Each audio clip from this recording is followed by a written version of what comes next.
বন্ধুরা, আমরা এখন দেখব বিভিন্ন চাকরি পরীক্ষায় বারবার আসা 20টি সাধারণ জ্ঞান প্রশ্ন। চীনের আইনসভার নাম কি? সঠিক উত্তর ন্যাশনাল পিপলস কংগ্রেস। আমাদের দ্বিতীয় প্রশ্ন, বিশ্বব্যাংকের দারিদ্র্য বিশ্লেষণে ব্যবহৃত পদ্ধতির নাম কোনটি? সঠিক উত্তর মাইক্রো সিমুলেশন মডেল। আধুনিক সংসদীয় গণতন্ত্রের শ্রুতিকাগার বলা হয় কাকে? সঠিক উত্তর ব্রিটেন।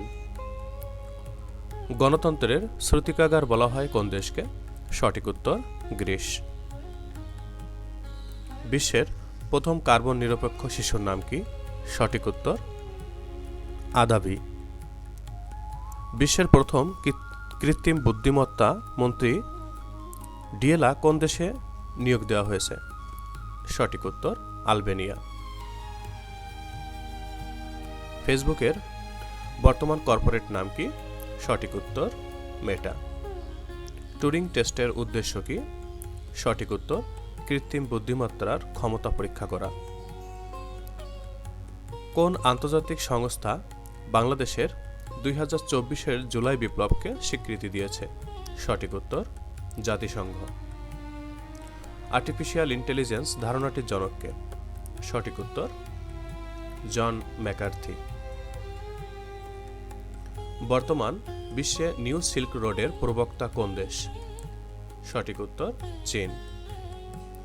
প্রথম স্বীকৃতিপ্রাপ্ত বাংলাদেশি জিআই পণ্য কোনটি? সঠিক উত্তর জামদানি শাড়ি। ব্লু ইকোনমি কোন বিষয়ের সাথে সম্পর্কিত? সঠিক উত্তর সমুদ্র অর্থনীতির সাথে সম্পর্কিত। আন্তর্জাতিক ধান গবেষণা ইনস্টিটিউট কোথায় অবস্থিত? সঠিক উত্তর ম্যানিলা। আন্তর্জাতিক ডাক সংস্থার সংক্ষিপ্ত রূপ? সঠিক উত্তর ইউপিইউ। বাংলাদেশের কোন জেলা সবচেয়ে বেশি নদী বেষ্টিত? আমি আবার পড়ছি, বাংলাদেশের কোন জেলা সবচেয়ে বেশি নদী বেষ্টিত? সঠিক উত্তর ভোলা। শিশুতোষ গ্রন্থ হরফের ছড়া কে রচনা করেছেন? সঠিক উত্তর ফখরুক আহমেদ। বিশ্বকাপ ফুটবলের সবগুলো আসরে অংশ নেওয়া একমাত্র দল কোনটি? সঠিক উত্তর ব্রাজিল। আলোচিত কোহিনূর হীরার বর্তমান কোন দেশের মালিকানাধীন? সঠিক উত্তর যুক্তরাজ্য। মা দিবসের উদ্ভব প্রথম কোন দেশে হয়েছিল? সঠিক উত্তর যুক্তরাষ্ট্র। বন্ধুরা, এ পর্যন্ত ছিল আমাদের আজকের আয়োজন। আপনাদের যদি আমাদের ভিডিও ভালো লাগে তাহলে কমেন্টস করে আমাদের পাশে থাকবেন, এবং আপনাদের যদি কোনো ভিডিওর প্রতি আগ্রহ থাকে বা কোন টপিকসের উপরে ভিডিও করলে আপনাদের ভালো লাগবে তাহলে আপনারা আপনাদের গুরুত্বপূর্ণ মতামত আমাদের সাথে শেয়ার করতে পারেন। আমরা সেই টপিকসের উপর ভিডিও করব। ধন্যবাদ সবাইকে আমাদের সঙ্গে থাকার জন্য।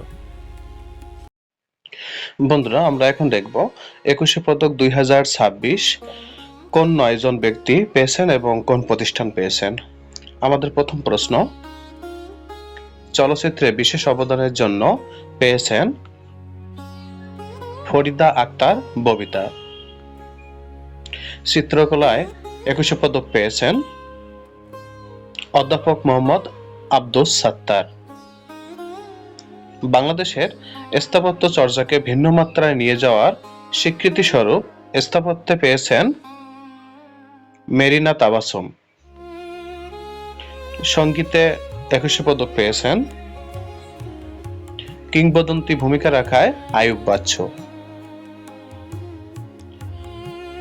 নাচের ধারণায় বৈপ্লবিক পরিবর্তন আনার জন্য পেয়েছেন অর্থী আহমেদ। পালাগানের জন্য পেয়েছেন ইসলাম উদ্দিন পালাকার। যায় যায় দিন ম্যাগাজিনের মাধ্যমে বাংলাদেশের সাংবাদিকতায় নতুন যুগের সূচনা করার জন্য সাংবাদিকতায় 21শে পুরস্কার পেয়েছেন শফিক রেহমান। গণিত অলিম্পিয়াড এবং তরুণদের মধ্যে গণিত চর্চা প্রসারের জন্য শিক্ষায় 21 পদক পেয়েছেন অধ্যাপক ডক্টর মাহবুবুল আলম মজুমদার। বাংলাদেশের ভাস্কর্য শিল্পে অনন্য অবদানের জন্য 21 পদক পেয়েছেন তেজস হালদার যশ। আমাদের সর্বশেষ প্রশ্ন, হার্ড রক মিউজিকে যুগান্তরকারী অবদানের জন্য পেয়েছেন ব্যান্ড ওয়ারফেস। ধন্যবাদ বন্ধুরা আমাদের সঙ্গে থাকার জন্য।